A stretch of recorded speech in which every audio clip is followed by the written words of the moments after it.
రేవంత్ రెడ్డి ఎంత సతాయించిరా ఓ మాట అనుకుందాం. ఏమని ఎంత సతాయించి కొడుకులు చెప్పు.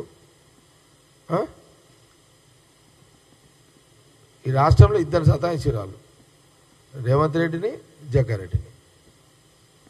ఎందుకంటే మేమిద్దరం మిండెళ్ళం కాబట్టి. ఎవరికి? కేసీఆర్ ఫ్యామిలీకి. మేమిద్దరము మిండెళ్ళం అంటే తెలుసా మీకు? సరే, మేమిద్దరం మిండెళ్ళం కాబట్టి ఓకే, మేము మిండెళ్ళం కాబట్టి మమ్మల్ని అటాక్ చేయాలి. మరీ కింద ఇప్పుడు రేవంత్ రెడ్డి అట్లా చేస్తలేడు, చేస్తే అటాకులు వస్తాయి కొడుకులకు. ఏమని ఎంత అన్యాయమే అది. నేను ఆ రోజు సీఎం రేవంత్ రెడ్డి చూసినా కదా, ఆయన పీసీసీకి ఉన్నప్పుడు ఇంట్లోకి పోయి దర్వాజాలు దాన్ని అలా మిస్సెస్ ఒక దిక్కు, ఏం చేయలేని పరిస్థితి. ఆకేకి ఈయన రేవంత్ రెడ్డి ఆడి కూడా పోలీసులతో కొట్లాడుతున్నారు. ఇక కొందరు ఆ ముగ్గురు నలుగురు ఆడు ఉన్న పోలీసు అధికారులు, సరే ముఖ్యమంత్రి చెప్పినప్పుడు ఏది చెప్తే అది చేయాలి కానీ పాపం వాళ్ళని ఏమంటాం, వాళ్ళని మజ్బూర్ డ్యూటీ ఆడ. ఆ దర్వాజా దాన్నుడైంది, రేవంత్ రెడ్డి ఇంట్లో పోయి బెడ్రూమ్లో పోయి చోరుడైంది.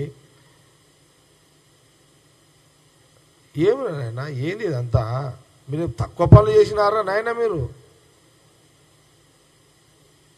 మరి ఎవరికైనా కోపం ఉంటుంది, మరి నీటిలో దొరికితే నువ్వు వాగుతారా మీరు? ఎవరైనా చెప్పండి. ఆ రోజు ఏమైందా మీ తెలివేంత?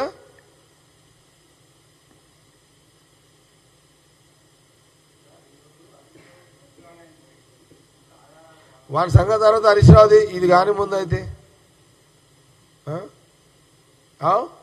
ఎంత ఎంత అన్యాయం ఇది! ఎంత ఓపెన్గా టీవీలలో చూస్తూనే ఉన్నారు కదా అందరూ. మినిట్ మీరు టీవీలలో చూపెట్టారు కదా, ప్రజలకైతే చూపించి మీరు మీ బాధ్యత మీరు చేసిర్రు. ఏం జరుగుతుంది అని చూపించారు కదా ఆ రోజు. ఎంత మొత్తం పోలీసు బటాలియన్ వచ్చి రేవంత్ రెడ్డి ఇంటి మీద పడ్డప్పుడు ఆ రోజు ఏమైందా మీది? ఆ రోజు ఏం తెలివైంది? ఇప్పుడు పెద్ద మాటలు మాట్లాడుతున్నారు.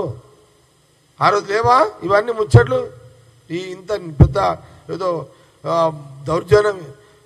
ఏం దౌర్జన్యం మీకు చేసింది? ఎంత దౌర్జన్యం! అలా రేవంత్ రెడ్డి జీరో కూడా చేస్తున్నాడు మిమ్మల్ని. ఎందుకు వద్దనుకున్నాడేమో ఆయన. మీ తప్పులుంటే బయట పెట్టాలనుకుంటున్నాడు సీఎం రేవంత్ రెడ్డి, పెడుతున్నాడు అంతే. మిమ్మల్ని ఏం అంటలేడు కదా.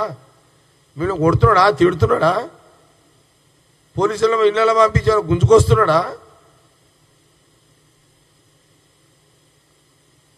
మీరే ఆడాగిరానైనా మీరైతే ఇళ్ళలో జోరీరు కదా. మీరు గవర్నమెంట్ ఉన్నప్పుడు పోలీసులను పంపించారు, ఇళ్ళలో జోరీరు, ఇళ్ళ బెడ్రూమ్లలో జోరీరు, ఆయన గంటలు సతాయించారు. ఒక్కని చేసారు కదా ఆ రోజు అయితే మీరు. దానికైతే నాకు ఏదైనా, నాకు రాజకీయంగా రేవంత్ రెడ్డికి ఏదన్నా, నా పార్టీ ముఖ్యమంత్రి, నా పార్టీ పిసిసి, మా మధ్యలో 1.25 లక్షలు ఉంటే అది వేరే విషయం. అదిగా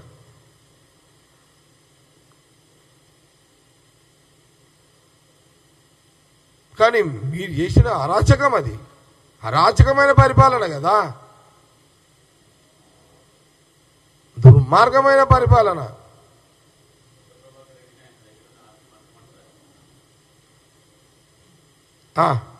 మంచి ప్రశ్న అడిగినావు. కొత్త ప్రభాకర్ రెడ్డి, నువ్వు నా గురించి మాట్లాడినావు కదా.